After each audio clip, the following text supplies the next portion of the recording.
Are you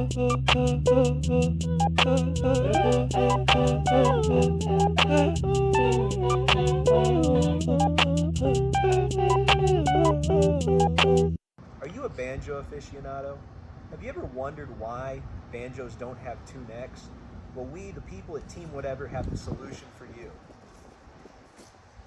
The double-necked banjo. So our double-neck banjo, as you can see pictured here, has many different parts, including two necks, one which is baritone and one which is regular tuning, including two headstocks, each with 4 tuning pegs and strings, the drum and resonator body, 2 bridges, and 2 tail pieces. So it's essentially like having 2 different banjos in one. In order to create our banjo sustainably, we repurposed old Home Depot buckets for the body of our banjo. We're also able to 3D print the bridges and headstocks of our banjos. We repurposed old guitar strings. We used old fence posts for the neck of the banjo, and we were able to find miscellaneous scrap wood and cardboard to fill in where we needed. The only things we purchased for this banjo is the tuning pegs up here, which cost less than $20.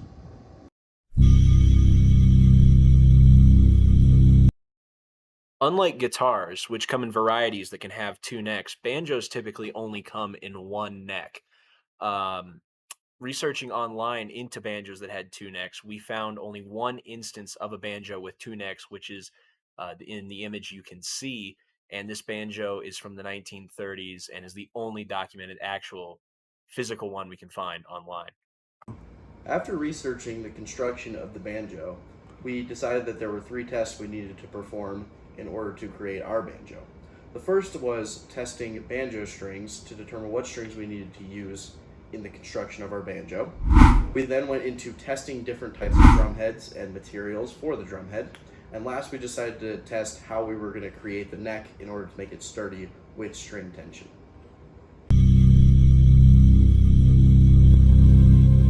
Hi, for the double-sided banjo, we need to figure out which material would be best for the drum head of both sides of the banjo. So we went and found a store that was going out of business and sourced a couple of different materials of cloth. We've got 100% nylon, 88% polyester, 12% spandex, and then 90% polyester, 10% spandex. So we're going to test all 3 of these and see which one has the most enriching sound to better reverberate the noise that the strings are going to make along the drum head.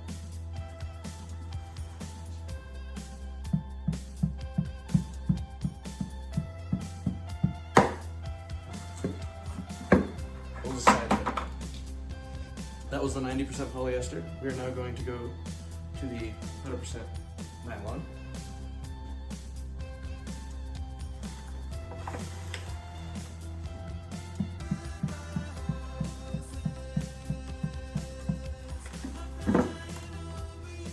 And finally, the 88% polyester.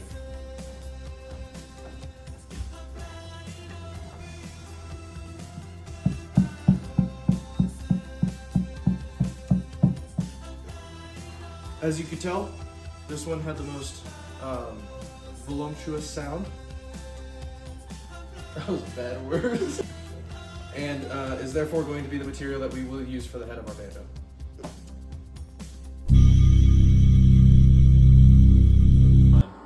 Okay, so these are guitar strings, right? So this is my guitar. It's nice. These are the string gauges that I have on it. So these are thicker than banjo strings, but you can see they make like that. And what we're going to do is we're going to test the different string gauges on the guitar because that works real well with the tension and what we should need, so we can hear the sounds and what string gauges should work for the double neck banjo.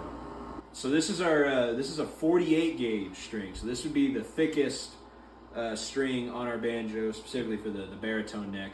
So what we're going to do is we're going to put this on the guitar. We're going to wind it up. We're going to see what it sounds like. Okay, so we got a string on there, right? Right. It's 48 gauge. So we can see it's wound to a certain tightness. so we can see. That's the kind of tone range we're going to get with that. After finishing our testing, these are the banjo strings we are going to use. The top row is going to be used for our baritone neck, and the bottom row is going to be used for our regular neck.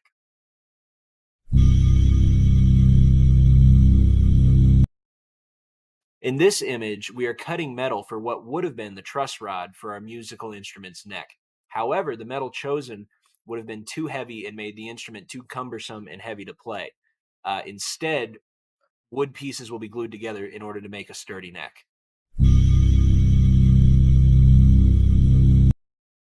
Our first step was cutting the cloth to fit the drum head.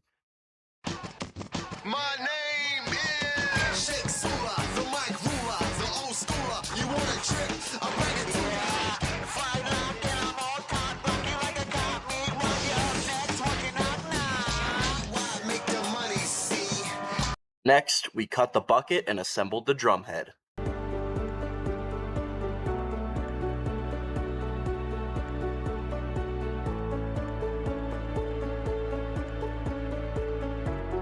The next step involved gluing, cutting, and sanding each of the necks of the banjo.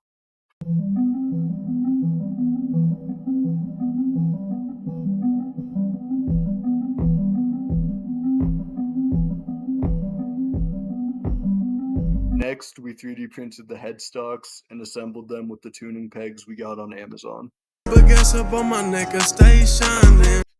Finally, we assembled our banjo.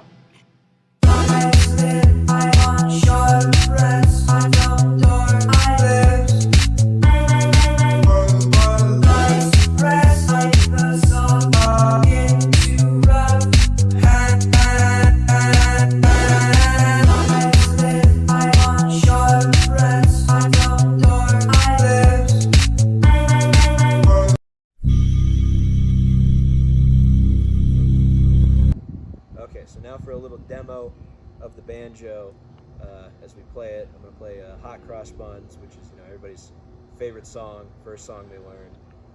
This banjo is fretless, so it's kind of hard to find the right notes, but we'll do our best. And you can see the baritone neck and the normal neck, so give it our best shot.